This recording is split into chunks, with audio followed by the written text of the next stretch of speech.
লোক একটা এসেই বসছে তাহলে কোন যেতে হ্যান হ্যাঁ কিছু কর না কে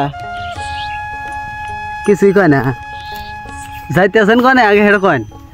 ও বুঝলাম ধান কাটতে হ্যাঁ ধান পাকছে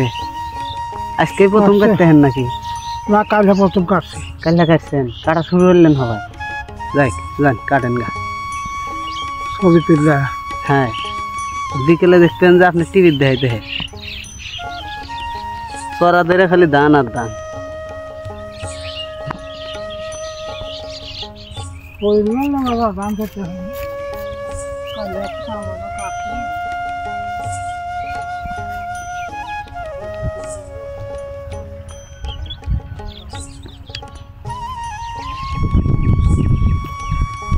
এখন আমি বার বান্ধে নিয়ে যাই গা